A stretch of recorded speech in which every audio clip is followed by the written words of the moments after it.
You say we going live. Yep, we are live. That is what's up. We on YouTube today. It's a I little can't change. I can't see that no. What was that? Said I can't see nothing.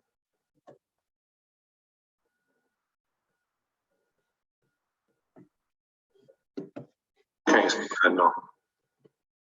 We got action. What was that? Said I can't see nothing. Hold on. Let me turn the volume on. All right.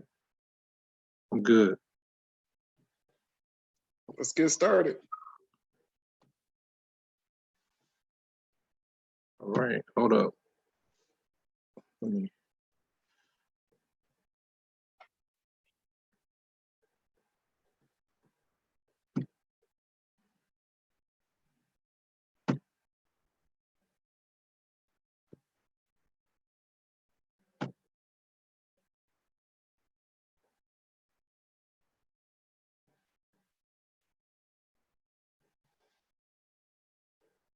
all right. All right, good afternoon. It's cool to see my man Dan in the house, Athena Protection. How you doing today, Dan? I'm doing all right, man. I'm glad to be here with you. We trying something new today. We trying to go live right from Facebook, so it should be interesting. As well, we got YouTube streaming today. Right. Right.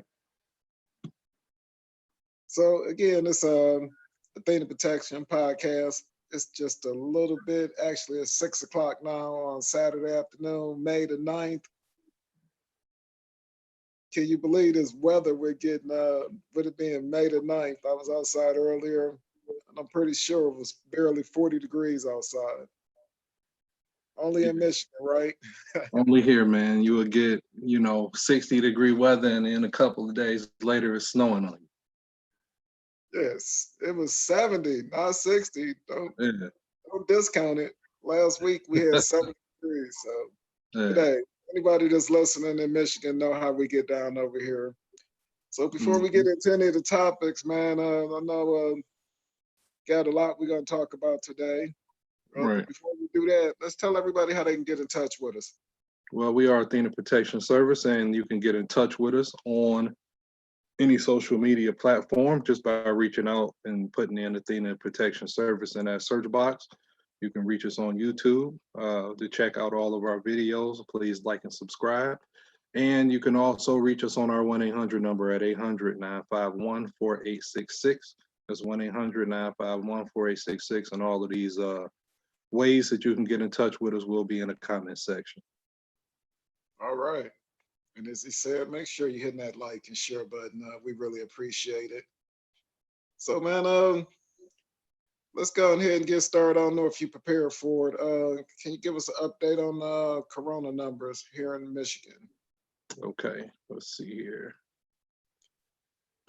While you pulling that up, just want to update. Last I heard, the stay-at-home order has been extended to May the 28th now. With some of the businesses starting up. I know construction was able to go live on May the 7th, and then we've got look like it's going to be things being rolled out in phases.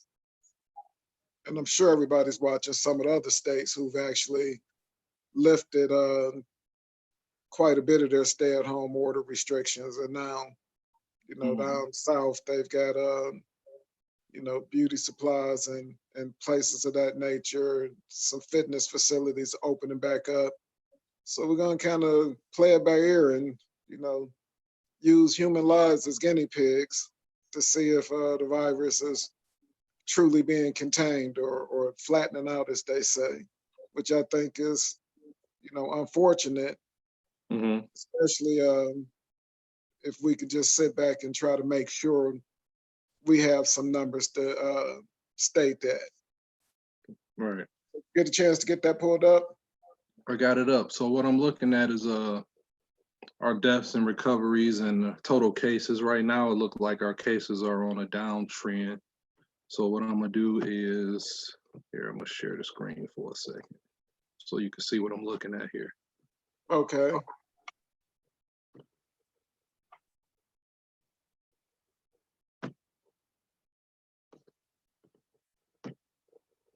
So what I'm looking at, these are the daily new cases that we see going down. And as of the 9th, we got 430. Pretty much this week, we've been under 1,000 cases, which is a good thing. Okay. 600 mostly. We've been in the four to 600s. Today we have 400, but again, as always, we not, at the end of the day, so that could go up, but it's not as high as it's been in the last few weeks. So I think I think we kind of doing pretty good in Michigan as far as getting these cases down. And our death spiked recently. So if you can see that these are the death numbers right here. Wow. Okay. We were doing good the last week or so, and then today we back over 100. So we actually had 133. So it's it's getting a little bit worse as far as the deaths are concerned today, but overall we were going down. Okay. Yeah, but the stay-at-home order seems to be working. We did see some significant spikes afterwards, which are right here in April. But right now we kind of seeing a downward trend, even though we up today, it's still down overall from our highest numbers that we were seeing in the middle of April. Okay. So let's talk about that stay-at-home order a little bit. It's one of the things I wanted to touch bases on, and just kind of, now we're going into week 7 or 8 of the virus or the stay-home order. I'm sorry. Mm-hmm. For some people, I know a lot of things are becoming a norm, or people feel like they may be at their wit ends. Um, how are you feeling about the stay-at-home as far as the new way of living? How's it been affecting you? Sorry to put you on the spot, but just if you could give I think your light on it.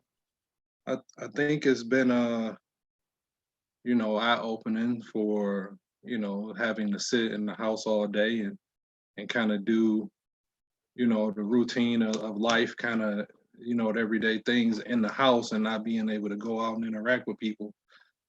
That's a little bit tough, not being able to touch or see people and go about your regular way of living. But it kind of helped me slow down and reflect on some things and be able to get the house in order, unlike I would have been able to do had I not been sitting here.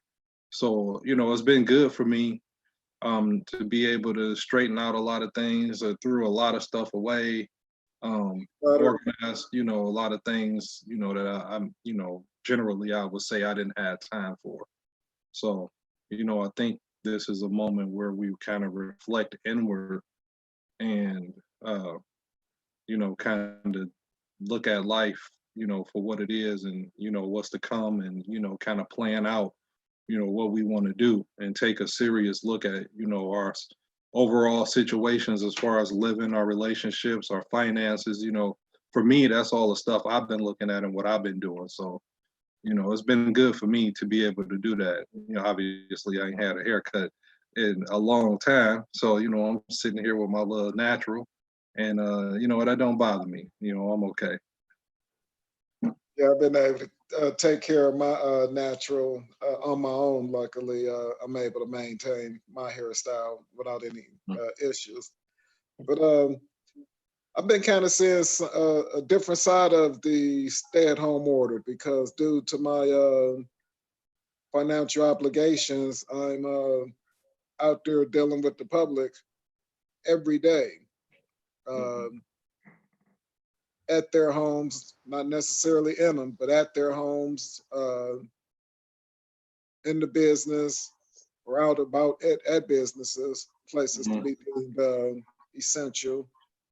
The amount of people that's coming in and the way they're doing things. Uh, I don't think a lot of, and this is just what I've seen, and I'd be safe in saying probably with my interactions, it's probably about 50% of the people aren't really at this point taking it serious. Right. And the nicer the days, I find it to be even more so laxed.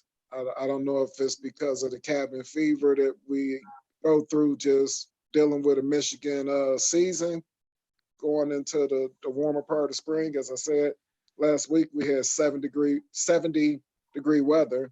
Mm-hmm. And I just don't feel like people are taking it as serious. And again, you can't put everybody in that category, but a lot of people are kind of, I feel like, not trying to follow the guidelines from Yeah. what I'm seeing in the grocery stores, what I'm seeing, like I said, in other places deemed to be essential, the way people are moving about. Uh, I seen a lady, and this was on some social media site. She had on a mask, one of your just typical flat mask that covers up your face, like you would see at the doctor's office.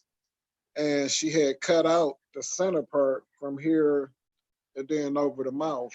Yeah, And I the guy saw that. commented and said, "Hey, where'd you get that mask at? That's different." And she said, "Oh no, I cut this part out because it was hard to breathe." He was like, "Oh, okay." And I'm sure, he was Mm-hmm. being sarcastic and just pointing out how the lack of what Right. we would like to say education that Mm-hmm. people have on trying to protect yourself out here, I guess is what I want to say. Sorry for dragging that out. Yeah. So just, it's interesting to see, and just also, this long in the house, like you said, you're not able to get a haircut. Mm-hmm. Or how are people, maybe people close to you or friends that you've been interacting in, how are they dealing with those aspects of it? Some people not so much. Some people, yeah, they having a really hard time being stuck in the house. Being around, the family all day. That's hard for some people to deal with. Um, some people got kids, and they stuck in there doing homework and trying to manage their workload and the kids' workload, and it's people dealing with different type of things. But for the most part, people kind of get out, when they can, they go for rides, they go for walks, they walk their dogs, and they do the little things that are safe, that they can do to kind of keep their mind right and keep their mind sharp. At least those that's not going to work, because a lot of people I know are actually going to work, and they got to deal with the public, or different Exactly. things like that. So they kind of out here, at risk. So when they do go home, they like to stay home. Right. And that's exactly where a lot of people are. And then, communicating with people in other parts of the country. And I'm sure you know people in other parts of the country.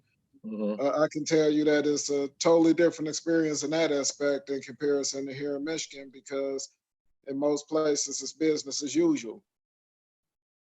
Yeah, pretty much. I see a lot of people, even when I'm, online, I see people, out and about doing things. I see celebrities filming videos, and, they in crowded places.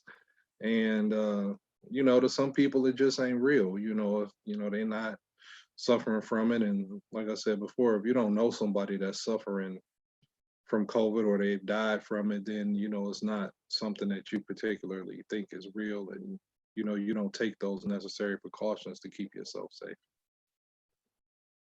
Okay. Then another domino effect from that is now I'm hearing of a shortage on meat. I know a few of the fast Right. food restaurants are now uh, running out of meat, Mm-hmm. and Well, just that's the meat packing plants being shut down. So they got high rates of infected workers. So a lot of the meat packing plants across the country are being shut down, or they processing abilities are being limited because of staffing issues due to COVID-19. A lot of people are coming up sick, so they can't operate at full capacity. So obviously we're gonna have these shortages, and they will hit us at some point. Probably a little more than limited, fast food menus. So it's something we need to keep in mind about how we shop, and how we go about, excuse me. maintaining fairly decent diet without meat, which may or may not happen because of what's going on, or we could see significant price increases on meat where it's going to be, it could hit your budget a little bit. So it may not be worth it to even you know buy those things if they hit a particular price, and think of some alternatives that you can have. Excuse me. Exactly. Yeah. So what else you got on your mind, man? Um, as far as the meat packing plants, just to kind of close that out, they don't have any regulations yet. Well, I got suggested regulations for them from the CDC. So how that turn out in the long run, we don't know. So that's another issue. When they get back, how safe are those workers going to be? How comfortable are they going to be to even go back to work? And then, what is that threat looking like for them? So that's probably going to be tough, moving forward as far as what we end up getting out of the meat packing plants and the threats that kind of pose. It's just when you think about the what we consider to be the lack of preparation as a nation, and we point the finger at the government, which I mean, that's what we expect the government to do, is to keep us safe and protect us. No different than if someone was to, start a chemical war aimed at the United States. We hope that our government has security efforts in place to stop something like that. But Mhm. shame on them that they don't have something in place to corral something like a pandemic like this, especially when it's been talked about and experienced in the past. I just, you know, I don't want to say, hey, the horses is out of the barn when they already done left the barn, stating the obvious. Mhm.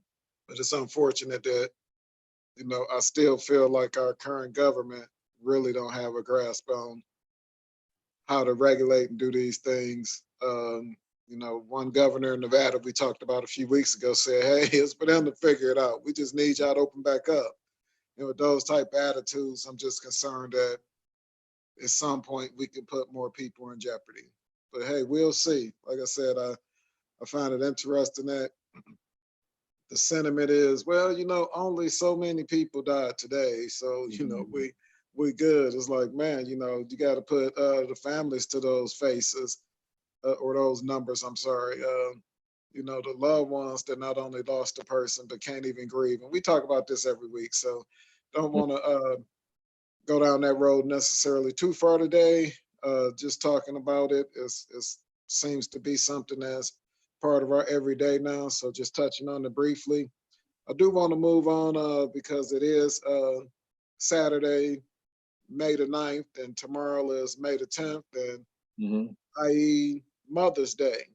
Right. So just want to, first of all, I want to personally um, shout out my mom and say, happy Mother's Day. I love you. And especially with these times that we're going through, uh, you know, gives you a true understanding of how important it is to have a good relationship with your mom, especially if, you know, for the people out there who unfortunately don't have a mom anymore. It's especially important that you cherish, the opportunity to have that mother there, Right. and appreciate her like I know I do with mine. And, I know you're fortunate enough that your mother is, healthy and, can be a part of your life. It's a great thing. So shout out to you mothers. And like I said, I want to shout out mine personally and give you a chance to do Mhm. the same. But yeah, I got to see my mother the other day, so happy Mother's Day to her. And all the mothers out there and expecting mothers, and we appreciate all of you, and we they give us that nurturing love, no matter who they are, or what they are to us, whether it's an aunt or whether it's our own mothers or our sisters or cousins or whoever. They all had those motherly instincts about them And they always giving us that love. So, thank you to all the women out there that, play those roles in our lives. It's greatly appreciated. Right. And I want to just share a quick funny story about my mother and I. She probably kill me if she know I'm telling this story to everybody out there. But this was, as a young man growing up, my mother and I were really close. She's, only 16 years older than me, so very young mom. So we grew up together, most definitely. And I just remember a time at the time we were living in California, um, in the San Diego area to be exact. And we had went on the base, the Navy base, or the military base. I'm sorry, to get some groceries and whatnot. I'm sure you're familiar with that life. Oh yeah. That was something we would do every Saturday. We would go there and do the grocery shopping. And I just remember on the way leaving, some lady cut us off on the freeway, jumped in front of us or did something. Just, we from the D. And when I say the D, we talking about Detroit, not Dallas or Denver, any place else trying to claim the D. You know how we do. We don't play that shit, right? And she Hmm. pull up on the side of them, or she pull up behind them, and she blowing the horn, and the lady give her the finger, and oh man, that started it there. And next thing I know, we on the side of the lady who we got into the altercation with is on the passenger side, which is my side of the car. I roll down the window and I'm cussing her out. Keep in mind at the time, I'm probably only about 15. Yeah. Uh, and I'm cussing this lady out like, pull over, I'll beat the brakes off of you and blah, blah, blah. And when once we got past that, we kind of sat there and it was quiet. And my mother looked at me and she said, I didn't know you could cuss like that. I said, I learned from the best. And we laughed about that all the way home. But most definitely, she had my back and I had hers. Hmm. And to this day, it's the same way, So again, shout out to all of the moms out there. Enjoy your day tomorrow. Uh, and just a quick note, not to take away from Mother's Day and get ahead of ourselves. But when we get to Father's Day, the same way we just gonna let tomorrow be Mother's Day, let Day be Father's Day. We know it's a lot of women out here that's doing both. We get it. But there's guys out here that's doing both of them too. Trust me, I'm speaking from the heart on that. Um, I know, quite a few men who they doing their job and they're taking care of their kids too. But all I'm saying is let the mothers enjoy tomorrow. Great, great job. Again, we love you. Just fast forward into next month. Let's do the same thing for the fellas. There's fathers out there. Let it just be about that. And then everything else that ain't about that, we're gonna leave that for another day. Leave it for Monday, the day after. That's all I'm saying, man. Hmm. I hear you. That's good. We want, mothers to had a day and fathers to had a day. And, we have a history of, women wanting to impede on Father's Day, and that's understood where you stand. It's understood. Right. So, with that being said, I don't know if we have any listeners that's chiming in the comment section or not, but if so, tell us some things that you're gonna do tomorrow, which I know will be totally different from the norm. I know I typically would try to see my mother on Mother's Day or at least the day Mhm. before. At some point I'm gonna see her and put eyes on her live and in person. Are people planning to deal with Mother's Day during these current times? If anybody has any input on that, we'd love to hear it. Or if you have anything that you have planned, Dan, I don't for really, your mom. I don't really have anything planned because usually I just send a gift over there. We always don't go out. Usually all the mothers will go out and do like a brunch or dinner in the family Okay. together, and I would just pay for it or send a gift over or something like that. Which Right. I'm still sending a gift. I'll send something by there for.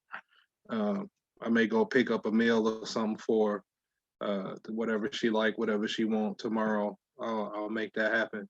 But with things being shut down, man, it's kind of hard to properly, have those Mother's Day things that you would usually get, or places where you would take her. You know what I mean? So it's a little bit tough. I know the Unity 28 Unity Lodge, we usually hold a brunch for Mother's Day that, I've taken her to a couple of times and we had a good time there. But, right now it's not really anywhere you can go and enjoy the day and, sit down and talk and, reminisce on the good time. So platforms like this, we know are pretty popular. So some suggestions. Um, these are great opportunities to be able to, get multiple people. Even if you get on there, you don't have to have anything planned. If you only knew what goes into us preparing for a show sometime, even with what we do. Hmm. But for those of you out there taking advantage of these, apps that can give you the ability to have multiple people on and just do what we're doing, can't necessarily get together and, maybe not, get food, especially with, some of the people's current financial situation may Hmm. not be even something that's possible, but we all may have the ability to, get on something like these sharing apps and just try doing a FaceTime or some type of video chat where a few of you can get together, or if not, at a minimum, I know I ain't saying nothing to anybody that they don't already know, reach out and have a conversation. Hell, ride by and sit in the driveway and just, chat for a minute. It sounds goofy, but it means a lot to people. So if you can do it, then try. But please practice the social distancing and staying safe. Can't stress that enough, even though, again, we've seen two different sides of it talking earlier in the podcast. Hmm. Just try to be safe, be conscious of not only your safety, but others. And, talking about that, Dan, I seen a story on TV and, you can elaborate on it, but, Hmm. we do security. So, security guards are always, uh,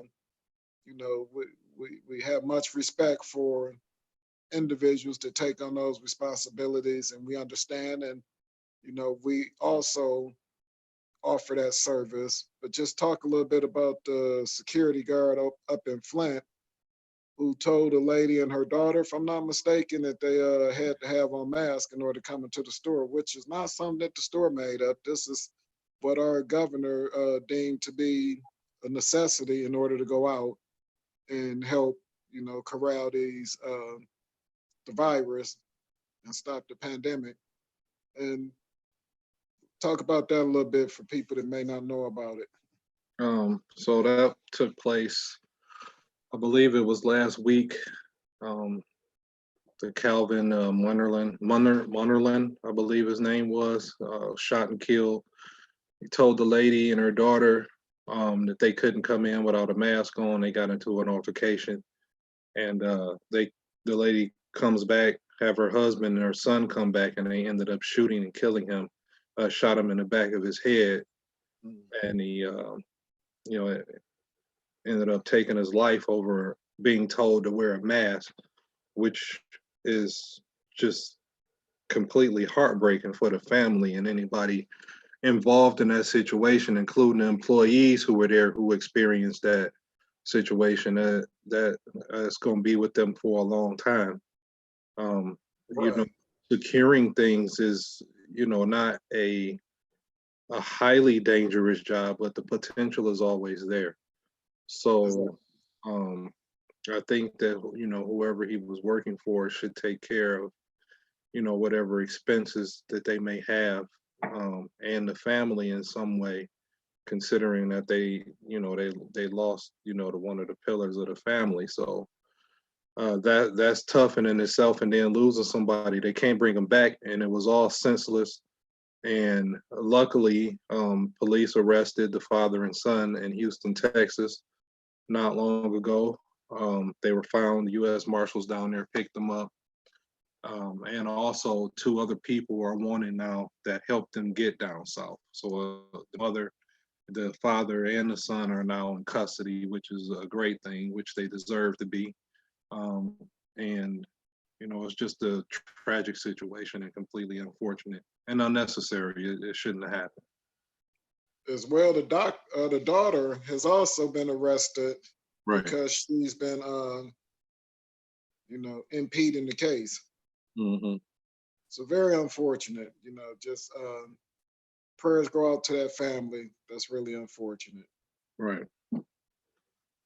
So before we move on, Mhm. I want to talk about something. I saw it on the internet, and it's not the first time, but for whatever reason, this time it just really um, it got a hold of me, and I just really have been going back and forth with this one. And it's the shoe that's been going around on social media. It's a shoe with a little strip on it. Uh-huh. And the question is, what color is this shoe, right? Right. So this shoe, ironically, people are seeing this shoe to be two different sets of colors. Uh, Mhm. if you can pull that shoe up, maybe we can show people listening, and they'll know what we're talking about. But I'm telling you, it's gray and turquoise. But let's pull it up and let people look at it and see. Gonna share the screen there just for a moment. And Uh-huh. here's the picture of the shoe. Now, I also see gray and turquoise. And if you read the information associated with the picture, I won't read it word for word because it's a little small on my screen. I Mm. apologize. Basically, it's saying that people that are left brain dominant, meaning that they think more with their left side of their brain, are seeing this shoe to be gray and turquoise. And they're Mhm. saying people who are dominantly right side brained, meaning they use their right side of their brain to do most of their thinking, sees this shoe as white and pink. Right. And then people associate the dominance of which side of your brain you use with whether or not if you're left or right handed, which I found through some of my studies that is not true because there are people who are either left or right handed and may be dominant brained on opposite side or even the same side. So all kind of scenarios. But I Mhm. bring this up to say that, in your opinion, when we talk about the brain based off of what side you use, will have you seeing something differently. So, in your opinion, does that make sense to you? I mean, it made sense to me. Like, and some people saw both colors. I don't know if they was in a particular mood or what was going on. If they was in a creative space one day and another time they wasn't.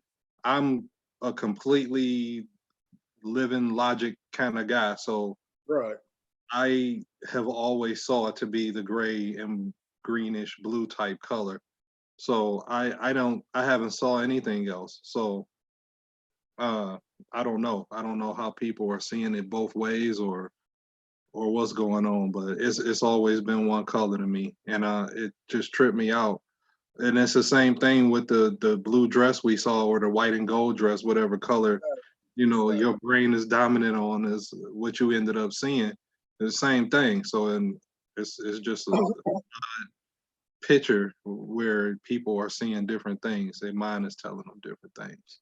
So with that being said, and again, just getting your clarification that you do understand that, or in theory, it makes sense to you, Hmm. correct?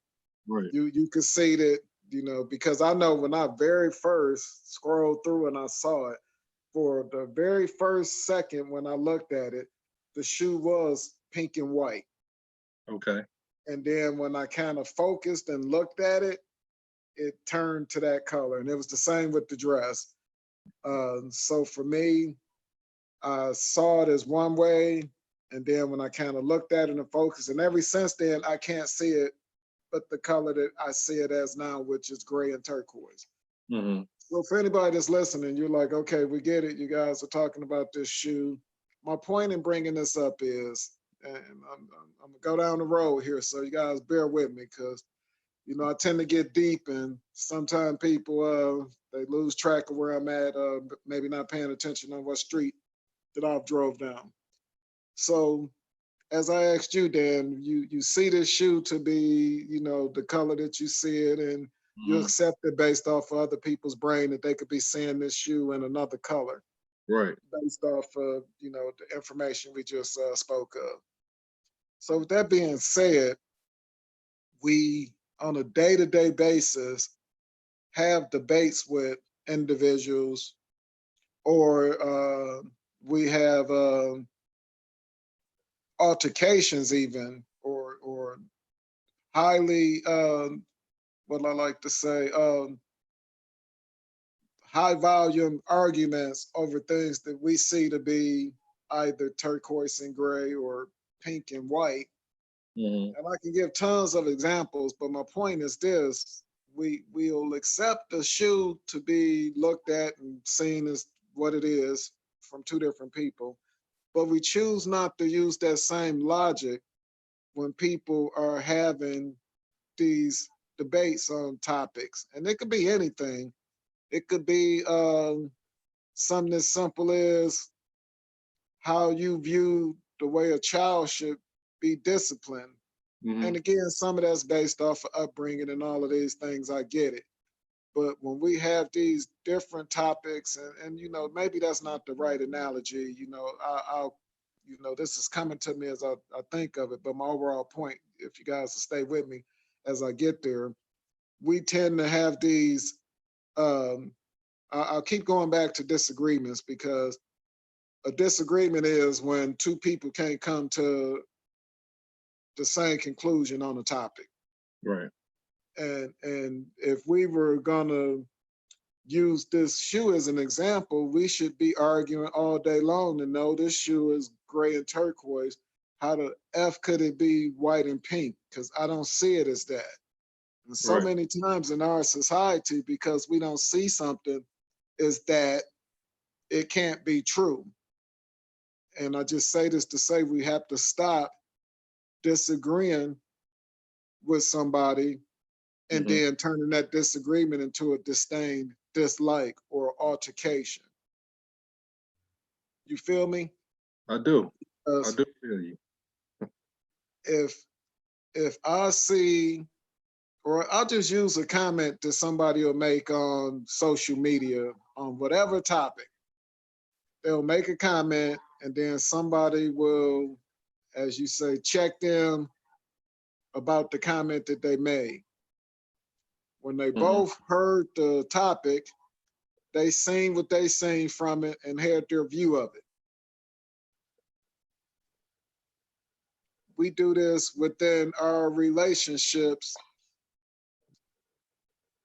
You should have knew that that was going to piss me off. You should just know that that's not acceptable. And I go so far as to even say something along the lines what somebody would consider to be cheating versus what somebody else wouldn't consider to be cheating. Mhm.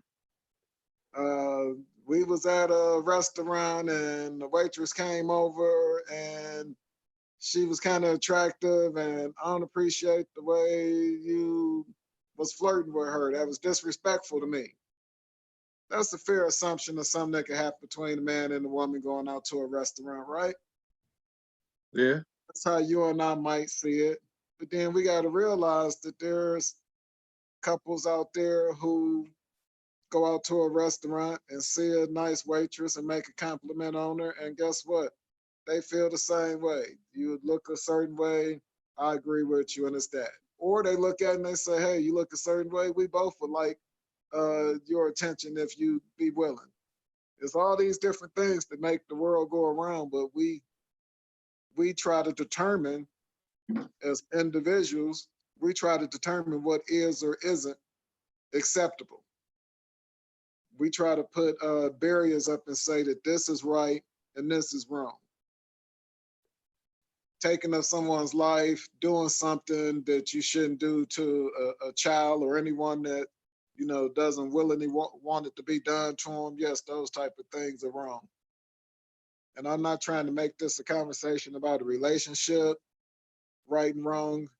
I'm trying to make this conversation about we as individuals. So many times we look at something and we see it two different ways, and we Mhm. automatically put up walls and we build uh,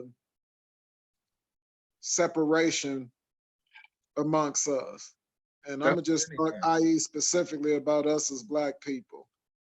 Too That's, many times we're looking at something and seeing it two different ways and mm, not figuring out how do we come together and understand that just because somebody see it that way, guess what? There's nothing wrong with that individual.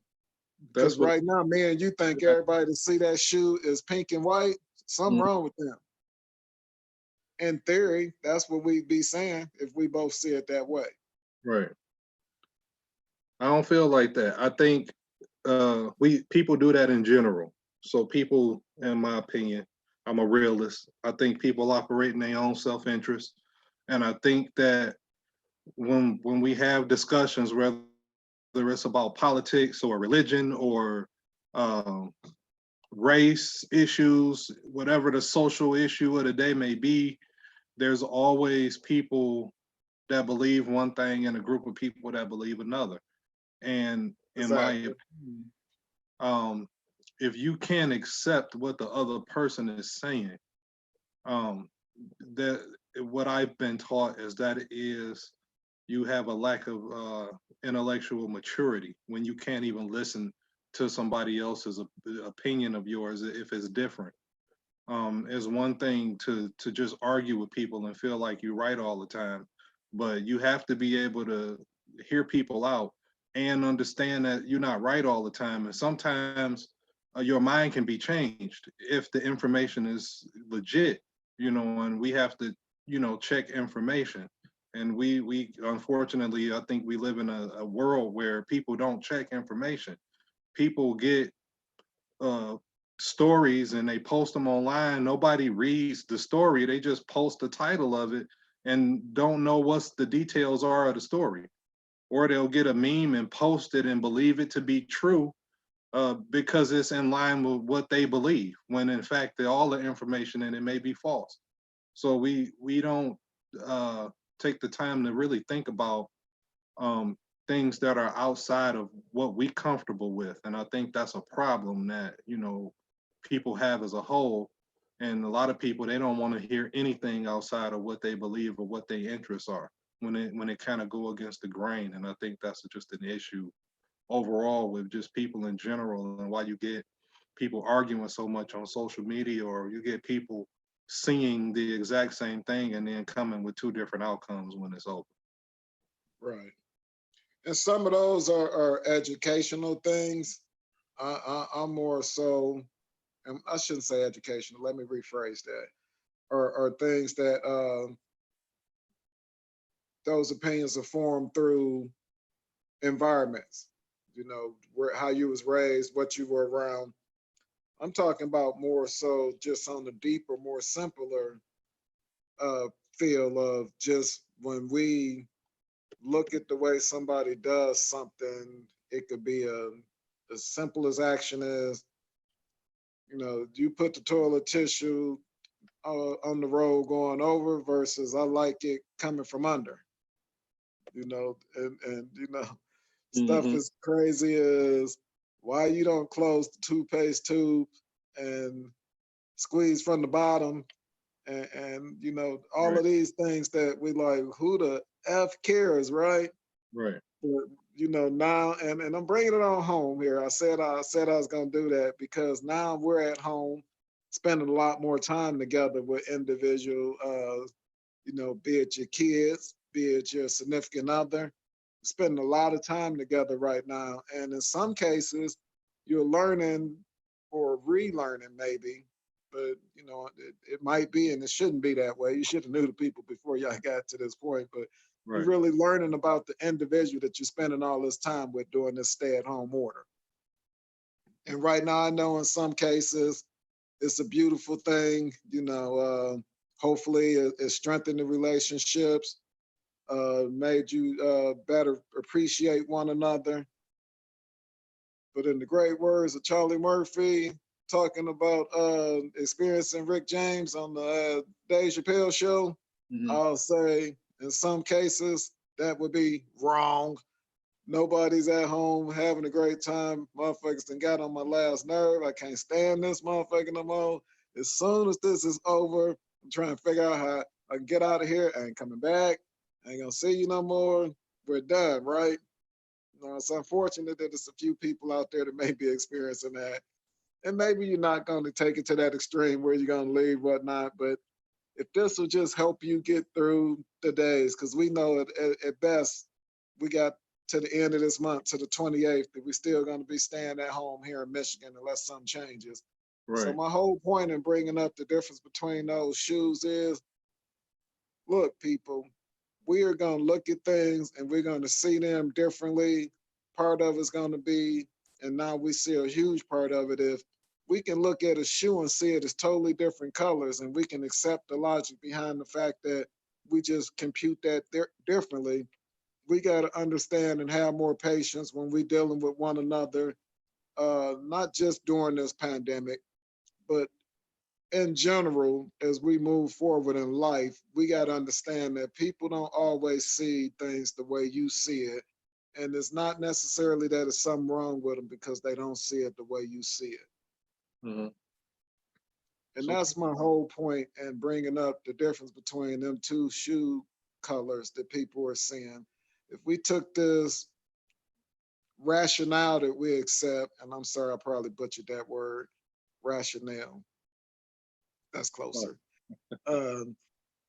When dealing with people and the way they react and comments that they make about different topics or things that we do, understand that people really compute things differently and see it differently. I'm still trying to figure out why knife is spelled with a K. People can give me the explanation, but it just don't add up, man. Right. I won't get that one for a long time. So that's where I wanted to go with that. We a little bit more than halfway through the show.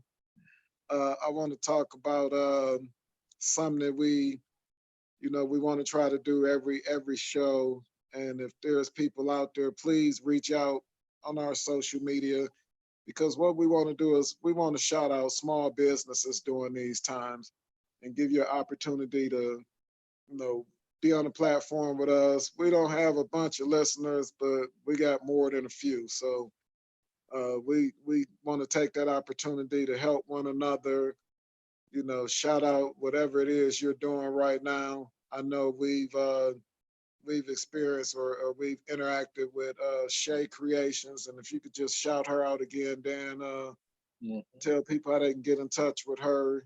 She's doing some great things. She's donated some of her services to some of our frontline service people in the community.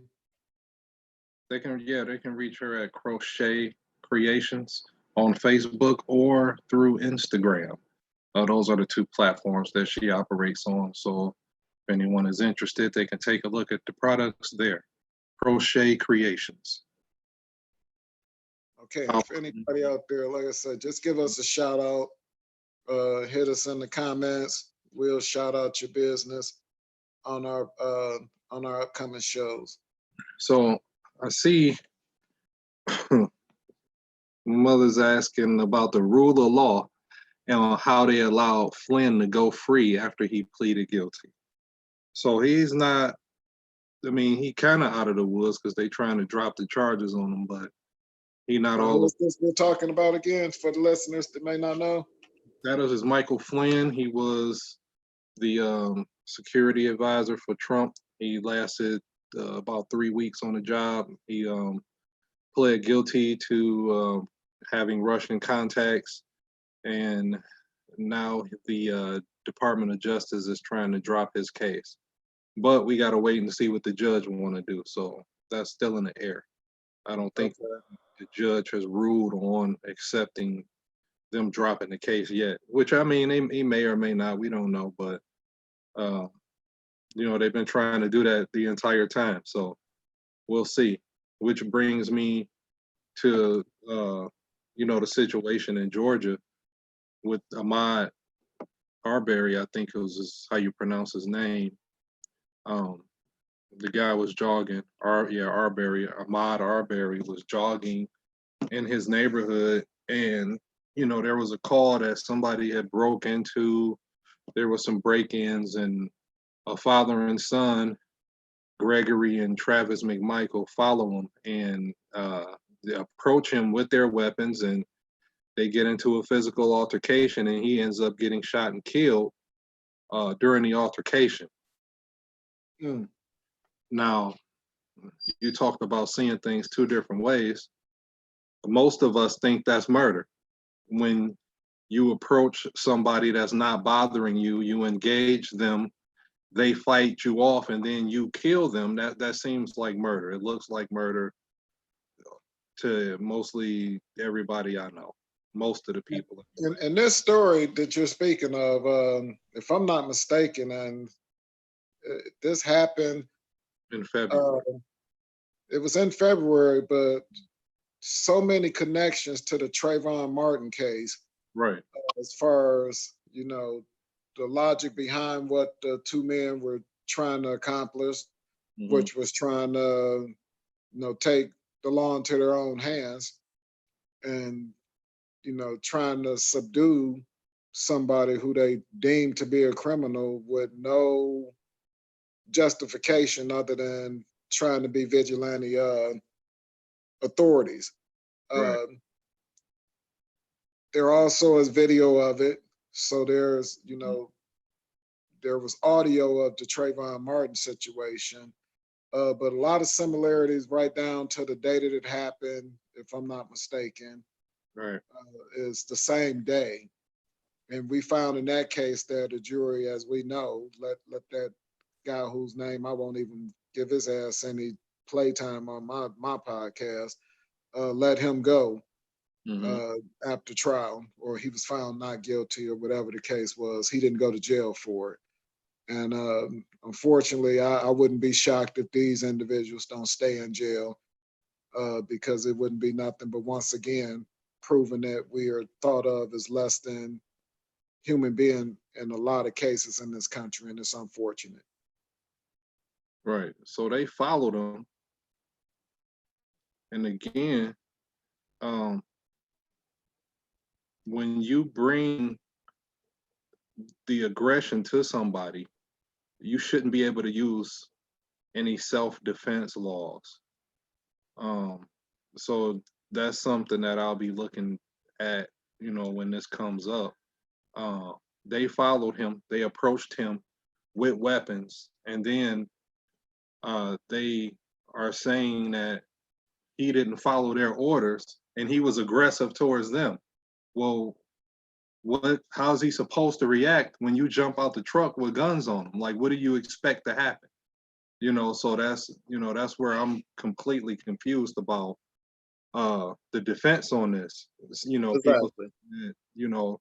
he didn't comply with their orders as if he's supposed to. I don't know you, and I'm not laying down, or you know what I'm saying? He don't know what's going on. He was minding his own business.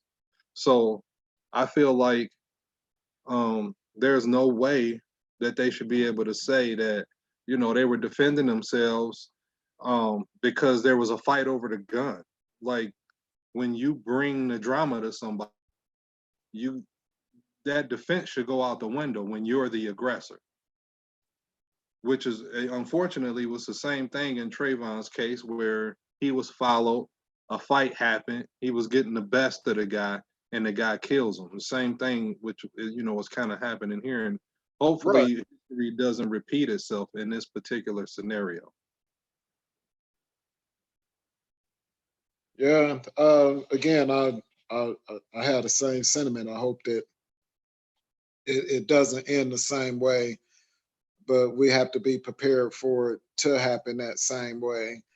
But we also have to, talking about seeing things differently. I had a conversation with someone on this topic, and I don't want to say that it was thought out, but just immediately the individual made the comment that, stay away from trying to be out there with those white folks in those white folks' neighborhoods. Mm-hmm. And I said to myself, um, I don't want to just automatically say we have a right to go wherever we want to go, because we, growing up here in Metro Detroit area, there are neighborhoods, or I'm sorry, cities that in the Black community, especially Black male community, we deem places not safe to go, and we, did everything we could to avoid them. Mm-hmm. Those cities, I'm sure now have, hopefully changed, but I can just tell you, growing up, that we stayed away from Dearborn. Was one that stuck out. Stuck out. You know, Redford was one that stuck out. Redford more so for traffic tickets, but different cities had things that you steer clear of, and us as Black people, it was a few that we deemed to be really racist. But Mm-hmm. in 2020, 2020, we hope and would think that things are different, and there's no such thing as somebody's community. You know, Mm-hmm. if we work hard and do we feel deemed to be able to live where we want to live? Because people have to understand that when you say, well, don't go moving out there with the white folks, who don't want to live in a community that they deem to be safer. The Right. money's being funded properly in the city for things like school and the roads and uh, all of those type of things. Something as simple as, not having to hoard trash in your backyard because they're only going to pick up bulk in your city once a month. Right. Things that, I know in the inner city aren't like in the suburbs. I know in my community, I could put my whole interior of my house out on the curb on trash day, and they will call some trucks and they will come and get all that shit from out there. Now I pay my taxes, and I expect that in my community. And I don't want to get off into a whole nother topic about that and get so far off where we're going. My point Mm-hmm. is, we as hardworking Blacks, African Americans, we deserve a right to live wherever the hell we want to live, Right. and we deserve the right to live there in peace and not be judged just because of the color of our skin. Mm-hmm. That's very frustrating. So when I heard that, I immediately wanted to get upset, but I went back to my theory with the shoe being looked at in two colors. And I immediately applied what I said I would going forward is I will give you an opportunity to educate you based off of what I've experienced. And then I will leave that subject alone and I will move on with life. I won't look at you in a certain way. I may change narratives of what we talk about from time to time, but I won't judge that individual no further than that, because in their mind, they was like, to avoid that conflict, stay away from it. And i.e., me growing up, avoiding going to Dearborn, or another city that stuck out was Howell, Michigan, Mm-hmm. where us as Blacks did not feel comfortable there. But I will tell you, I do know a Black individual that lives in Howell.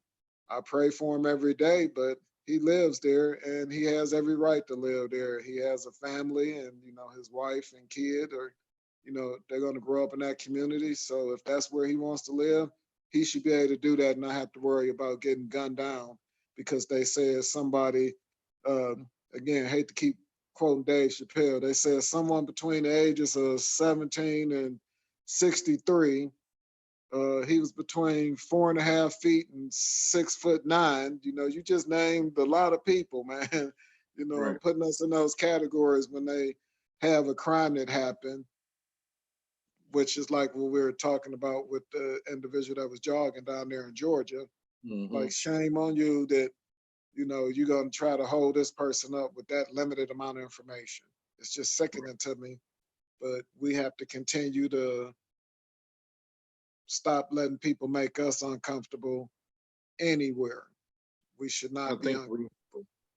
we shouldn't be, but we also, I mean, my man was jogging, so we also shouldn't allow for people to start altercations, and then when they start losing that altercation, they resort to deadly force, and then they want to cry the victim.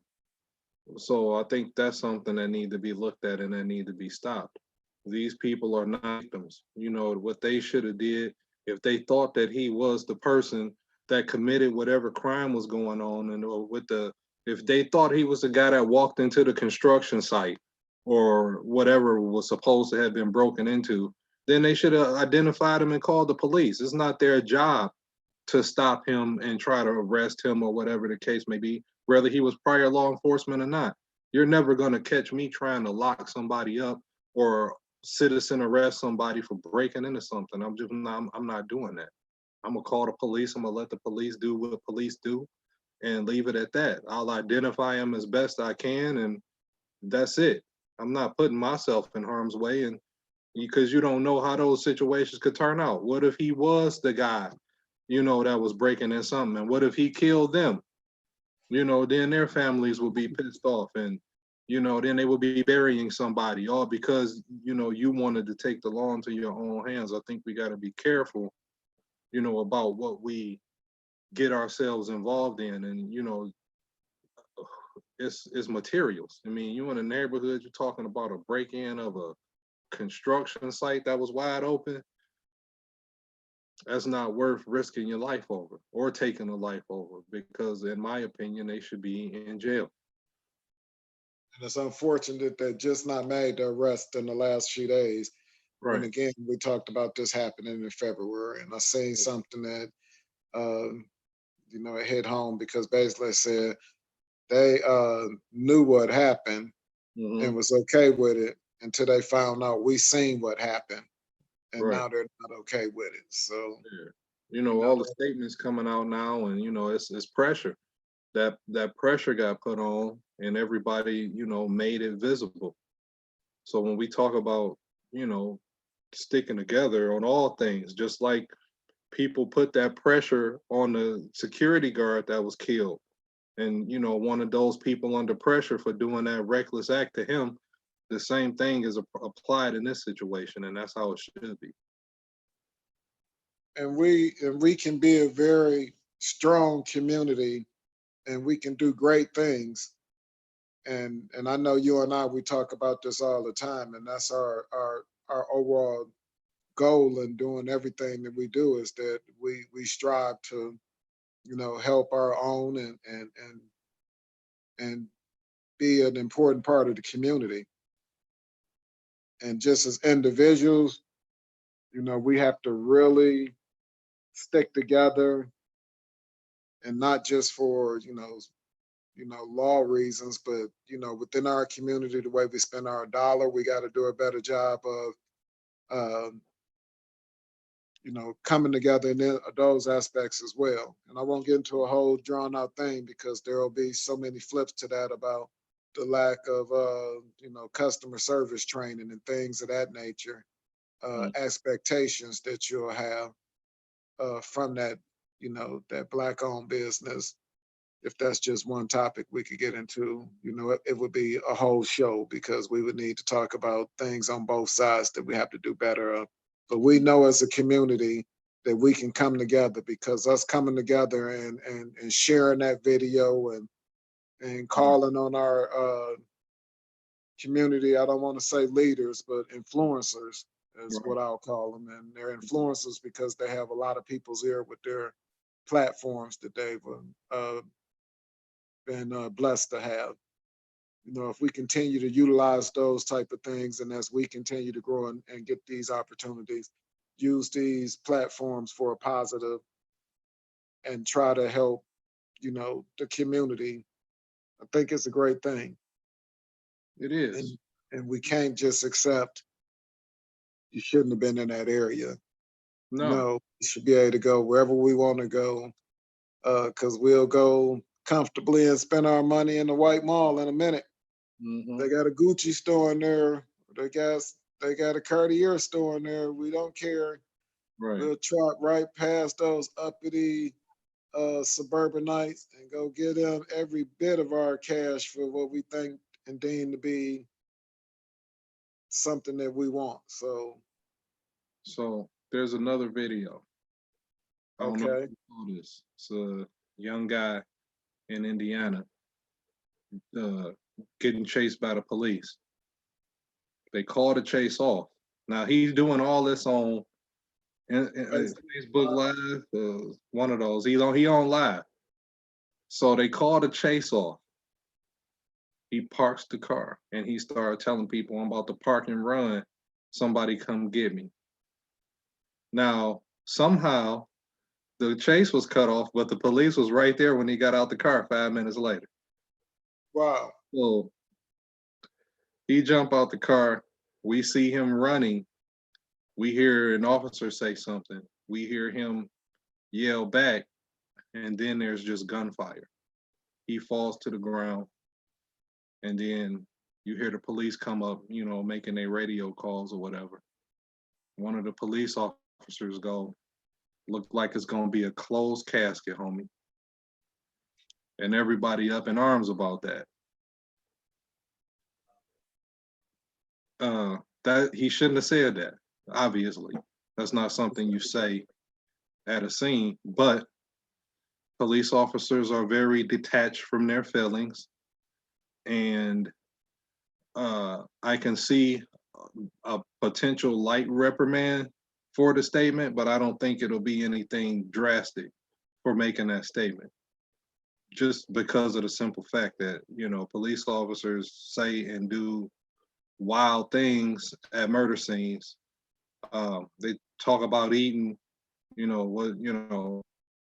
talk about, what the maggots may look like in his body, you are completely dehumanized in that job. So the fact that when I heard him say it, I wasn't really surprised by it, but I think because of the nature of, the social element that we live in, that there'll be some repercussions on it, but I don't think it'll be anything too severe. One of the things they said was that he shot at them first and there was a gun found by his body, but we don't see one in the video, which brings a lot of question into what was going on that scene, or why they ended up shooting at this guy in the first place, that we don't know. So I think what people should be cautious of, because we want to always go against the law, we don't know if we didn't see one, but we don't know if he had a gun or not when he jumped out the car. And that's what it is. Exactly. I think this is a particular situation where we want to wait and wait on the facts, all the facts to come out. Because just because we don't see him with it in the car, we never see his hands when he's getting out the car or while he's running. So I don't know. Like, I watched it a few times to try to see if I ever saw him grab anything or reach for anything. I never saw him do that. So on the surface, to me, he didn't have anything. But it'll be interesting to see how that situation turned out. Yes, it will be, and we'll keep you guys posted on that as we get an update on it. And I see a lot of people, they get pissed off at him, because he's doing something wrong, and and the police are responding, and people don't want those situations associated with the Black community, because he's just out here reckless, running. It's on tape, he laughing, he think it's a game when it's not, because they said he was driving in excess of 90 miles an hour, putting himself at risk, putting everybody on the street at risk, officers at risk, and then he gets killed.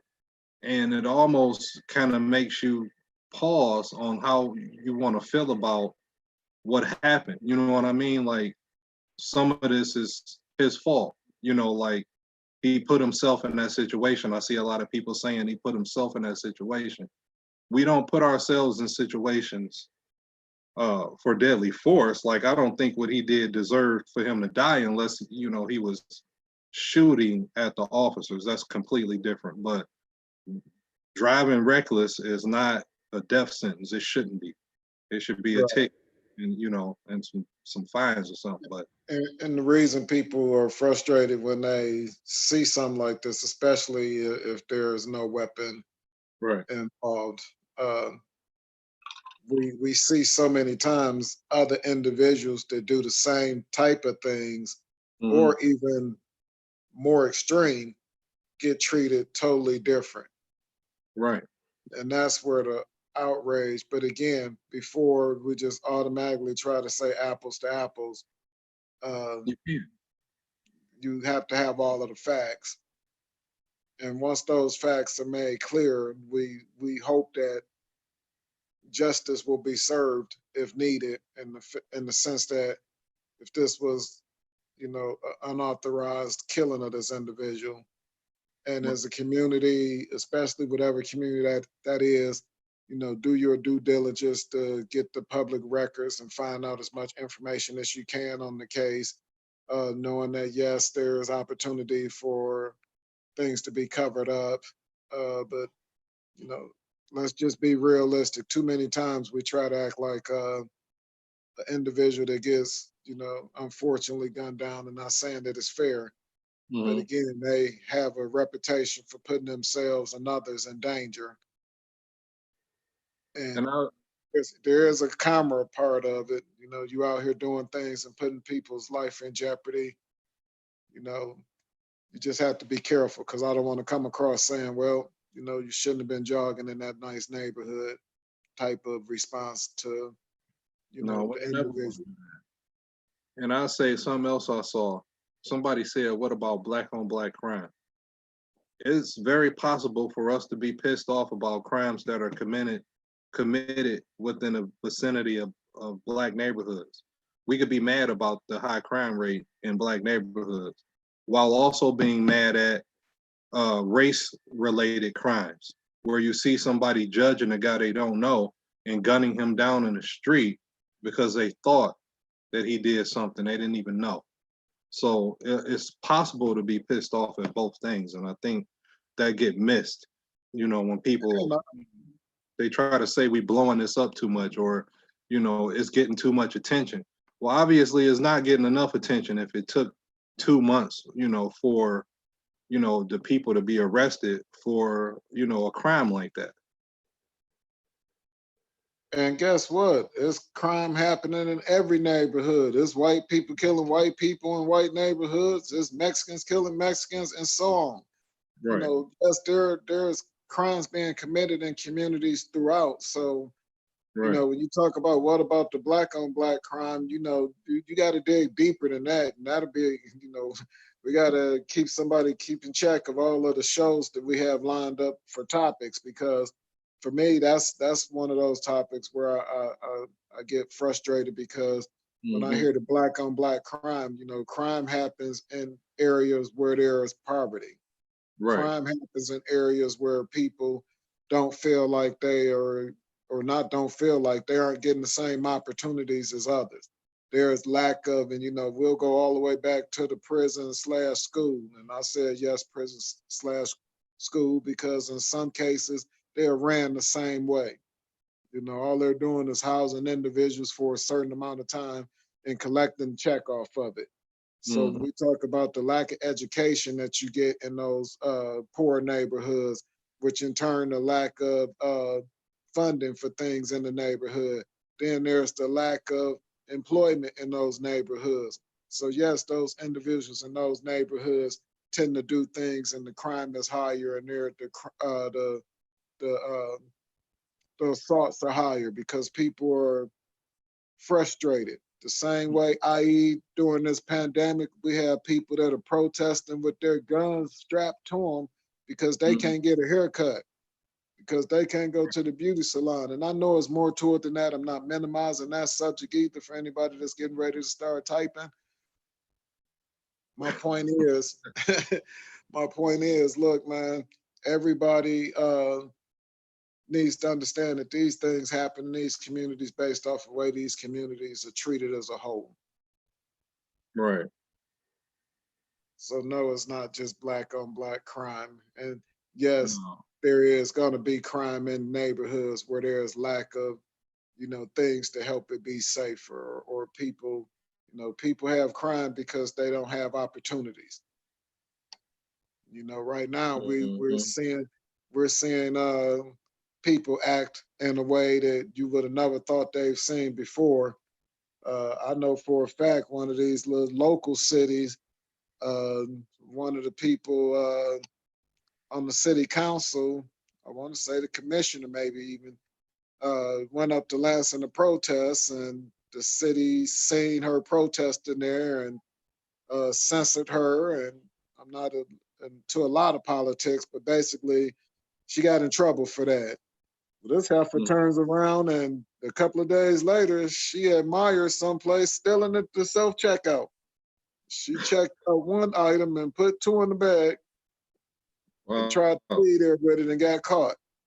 It reminds me of Trading Places with Dan Aykroyd and Eddie Murphy. When you put somebody in a situation, because that lady probably was living her fancy life and life was great. And when this pandemic happened, she wasn't able to, make the money she used to making.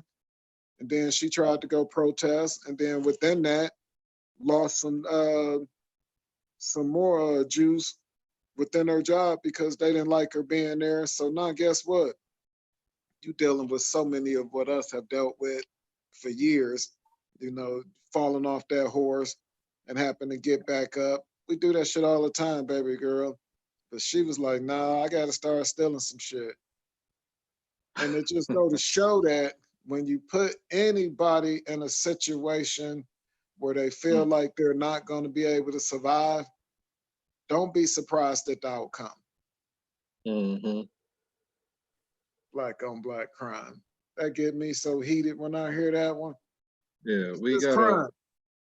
right. So it's still an ongoing situation in New York. Uh, Not something directly, related to us, but something that we kind of looking at, keeping our eye on. Okay. Uh, the social distancing laws are being enforced in the Black Oh, community much harder than they are in other communities. And I think they had 400 arrests, 395 of them or so, I think, were Black people, four Mexicans, and one white guy. out of 400, Yeah, those how the numbers went down. Oh, 395, four yeah, Mexicans, and one white guy. yep, And the white guy probably was with a black and a Mexican guy. That's why he got arrested.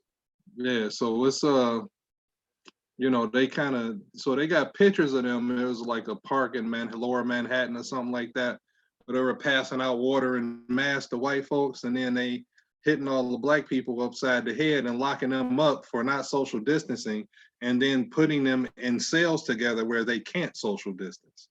So Gotta love it. I'm not understanding the logic behind how New York is handling their policing of this situation. It's definitely something, we They the want ones who created stop and frisk. Nothing surprises me about New York. to, right. So it's been pretty bad from what I see going on out there. That's very unfortunate. Hmm. Yeah, she say know who you voting for. As always, we want to know who we voting for. And that, these are the local election things are the ones that affect you the most.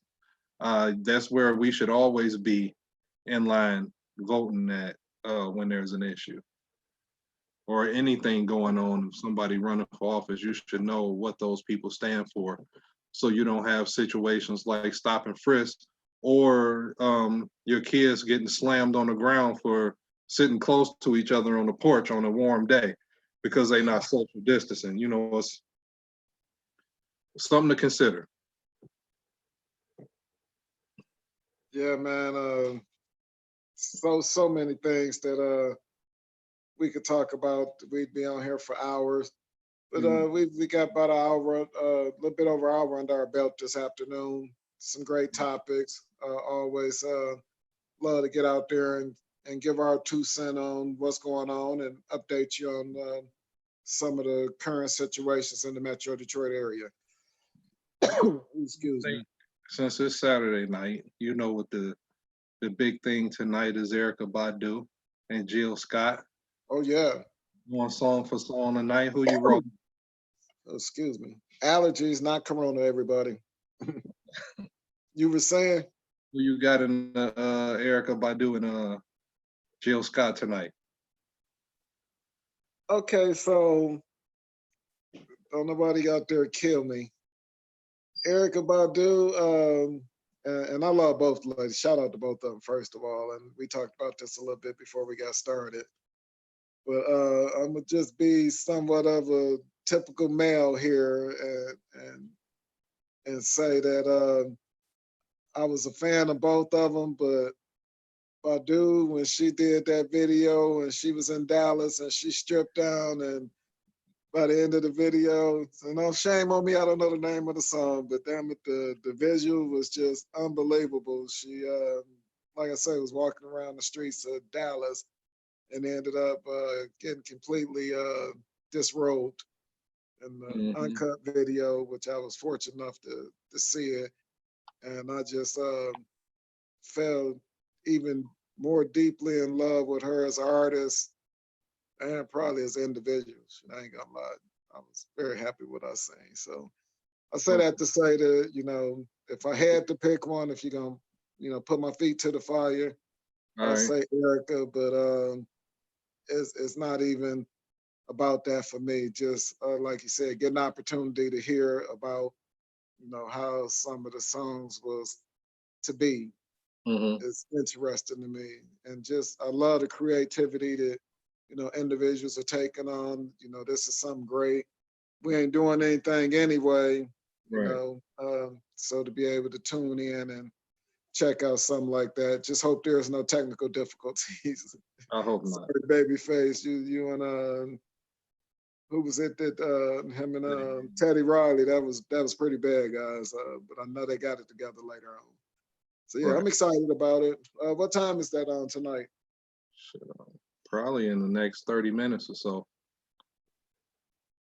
So we're gonna give you individuals a little bit of time to prepare yourself for that. You want to get your snacks together and cozy up and check it out. I don't know if you guys gonna be putting it up on the big screen or how you gonna be getting down on your laptops, your cell devices. Hell, some of these cell phones look like laptops now. They're so big.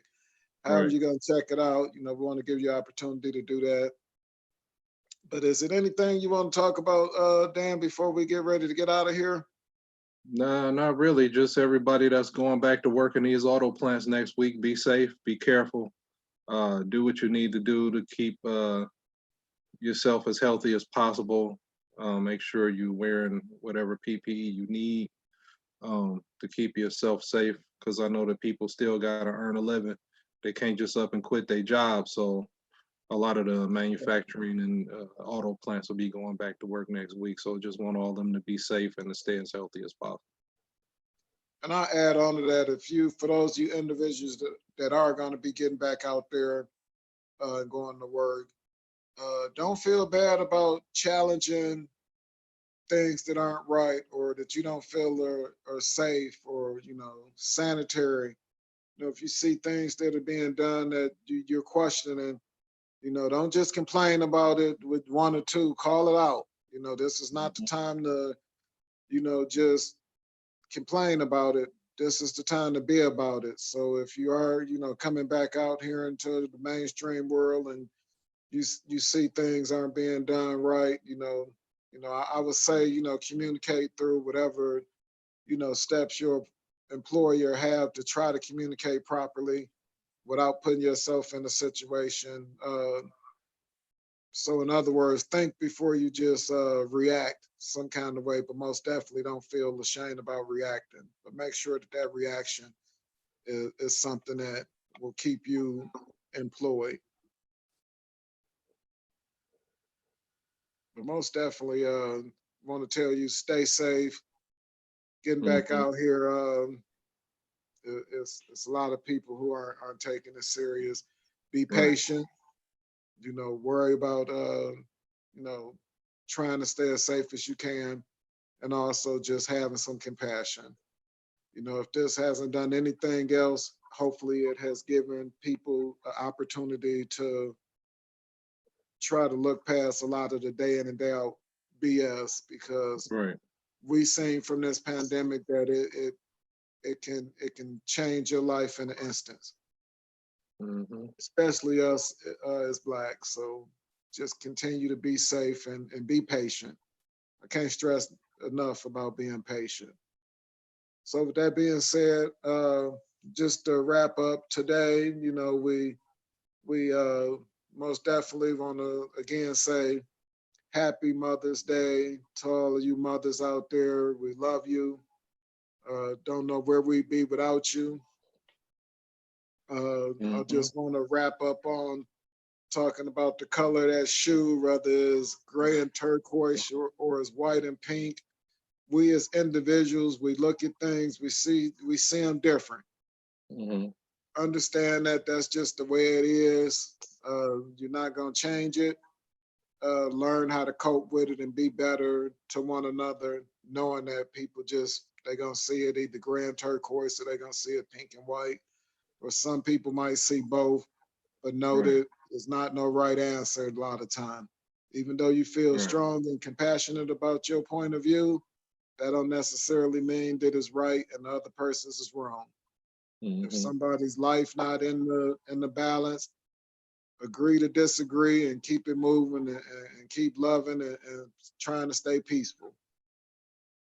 Right. And then again, we wanted to shout out the local businesses.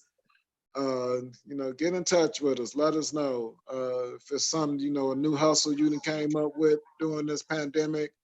I know a few people have, started making, decorative masks. Shout out, because this is a thing that's going to be people that, are doing things to be creative for people, staying at home and all of these cool things, different ideas that you're coming up with. We want to shout you out. We're not charging you anything. Come on here. You're welcome to come on the show. We love to have you, but if nothing else, we'd love to help you promote your services. Get in touch with us. All right. I think I covered everything that we talked about. Right. So let's wrap it up and tell people one more time how they can get in touch with us. As always, you can reach us on any social media platform at Athena Protection Service. Just put us in the search box. You will find us. You will find that blue logo with the shield and the A in it. That's us. You can reach us on our 1-800 number at 800-951-4866. It's 1-800-951-4866, or at athenaprotections.com. That's what's up. Hey, man. And then the last thing, and I love that we have our platform. We don't have to get rushed off of here. I wouldn't. It wouldn't be right if at the end of the show I didn't really, on a personal note. I just had a birthday that just passed, Cinco de Mayo, May the 5th. Right. And Taco Tuesday. Yeah, Taco Tuesday. And I just gotta I gotta bring this story up again because well, first let me finish the topic and then I'll talk about this. So first off, I wanted to say thank you to everybody for the birthday wishes. As always, another year of being wiser and being here is always something that I look at as a blessing, and really want to thank everyone for the well wishes. But I really want to shout out to you, young man. You made a post on social media. Right. And it tickled me to death, and we'll kind of end on this and talk about it, so kind of like you go to the movies and people get up when the lights come on because they see some credits.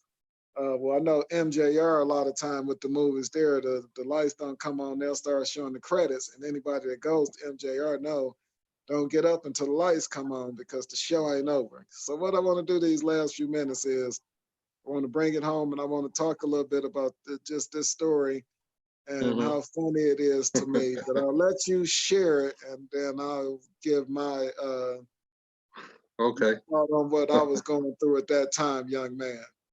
All right. So I want to say I was 5 years old when this took place. And when I was little, I just had the nappiest hair on the planet. There's Can't no get it doubt. Kevin Durant style, right?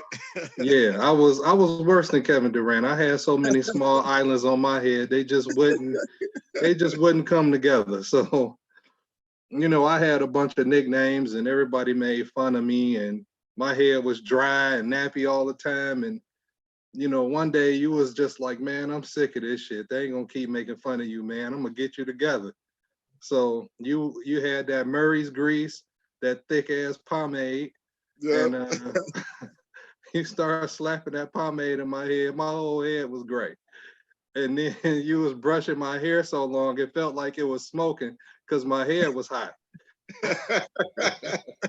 And it just kept sucking up all the grease. And after probably about 45 minutes, a good hour had went by. I remember your arm was hurting, you was taking breaks, you was having other people brush it, I was brushing it. And I remember like one wave popped up and then you like celebrated because nobody thought you could do it.